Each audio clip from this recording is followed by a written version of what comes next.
Hi everyone, this is Satyajit. Welcome to my channel Cloud Journey with Satyajit. So in our last videos, we discussed about how to generate a key using the SSH keys and command, and we use that key to authenticate to the Linux server. This is my current running server, and I can copy the public IP. And if you see this key, the server key has the private key.pem file, okay, by default, okay. So what I will do now, I'll just control D. I can specify SSH-I downloads private key EC2 user and specify the public IP. So I can able to log in. This is one way. And also we created one own key, okay, SSH-I downloads. Then the key is satyajit.pem file, okay. Then I also specify the EC2 user and the public IP, and still I can able to log into the server. So either ways we tried it, but the problem statement is here also I can go to the sudo switch user, okay. And if I don't do switch also, if I do who am I, it will say EC2 user, okay, because I already did the EC2 user authorized file only, I added that, okay. So now we are going to create our own user, and also whenever I'm use the command, I am always, though I specify the my key, but I still specify the EC2 user, default user. So now my requirement is I have to use my own key, but instead of this EC2 user, I have to create my own user and I need to use it so that what will happen, I can log in it and the admin can track it, okay, and I cannot switch to the root, okay, I do not have any root access, okay, and that admin can track anything, okay. So that is the intention. So now how to do that, okay.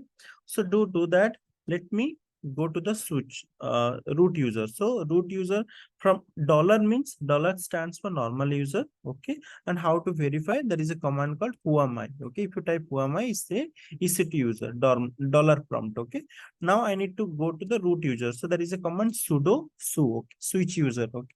Sudo su hyphen. If I do, now I become to root. If you specify root, and there is a hash, okay. That hash option is it's a root, okay. Dollar means it's a normal user, okay.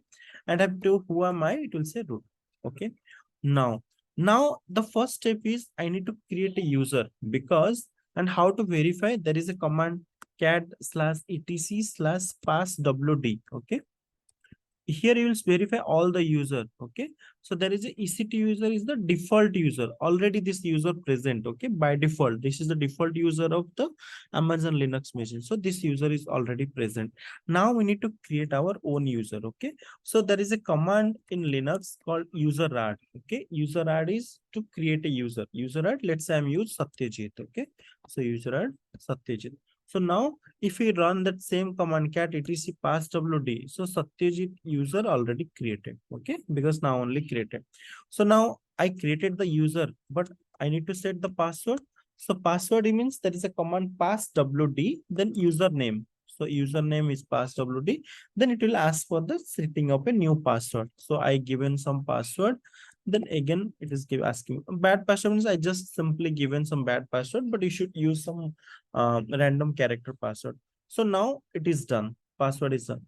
And as I said, like in every, so the authorized key file will be present in the home directory of the respective user, okay. Just like the authorized key of the EC2 user, it present in /home/EC2 user/.ssh and then authorized key. So now I have created a user, so user home directory will be always /home and username, okay. If I go to the cd home Satyajit, so this is the home directory. If I do ls-l, nothing is there. So to show the hidden files, ls-la, still there is nothing is there. So we need to, like home, then username, then we need to create a directory called ssh. So I will create a directory mkdir.ssh, okay. So now I have created directory. If you do ls-la.ssh, directory is created, okay. Now see, this is the ownership. Okay, this is the ownership, this is the group ownership. Okay, so whatever because this is belong to Satyajit user, right? So this .ssh file ownership and group ownership should be set to Satyajit, and inside the SSH file, whatever inside this SSH directory, whatever files I am going to create it also, their ownership and group ownership should be Satyajit. Okay, so how to do that? So there is a command change owner, chown -r.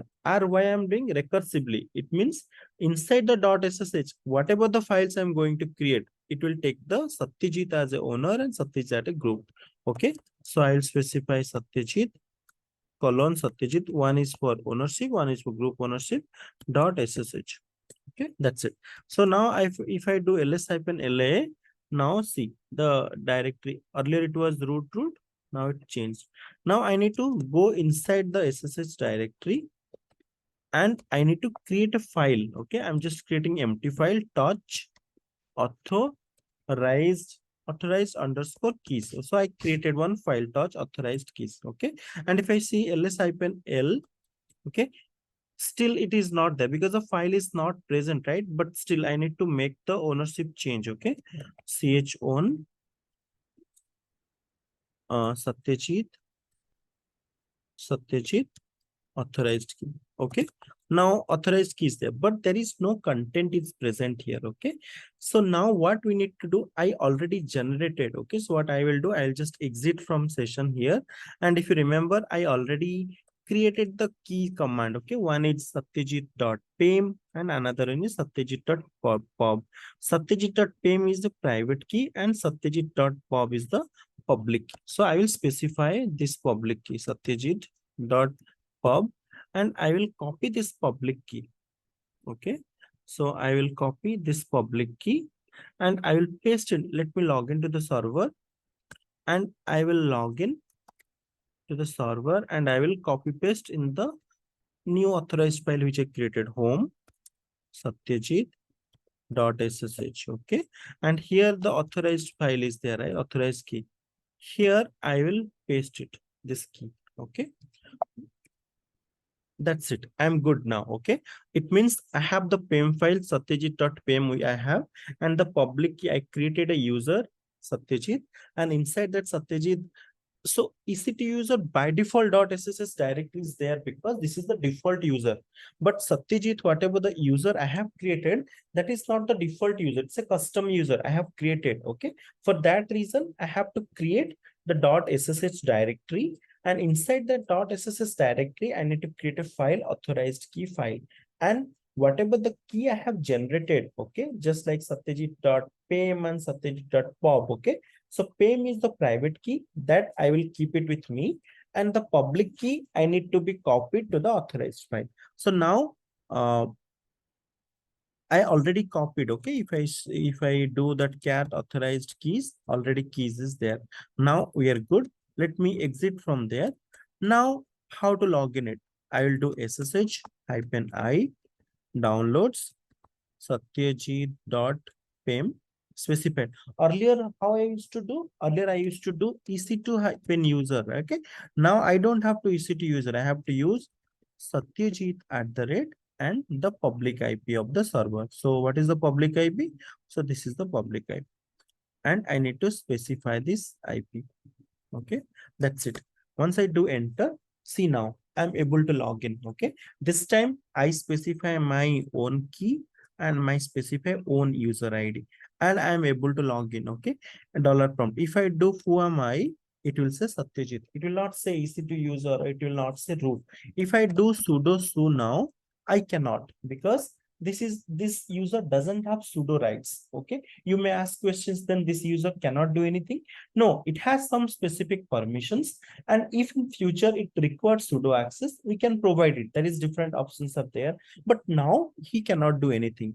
Okay, so that is the main benefit of creating your own keys. Okay, if you are going to use your own, use the default key, then default key always has the root permissions. Okay, so whoever using those key, though they not required admin access, let's say there is a company developer, okay, they don't require the admin access because root user has admin, they can do anything. Okay, So the developer, they do not require the root user access. They just require editing the file and simply managing the file.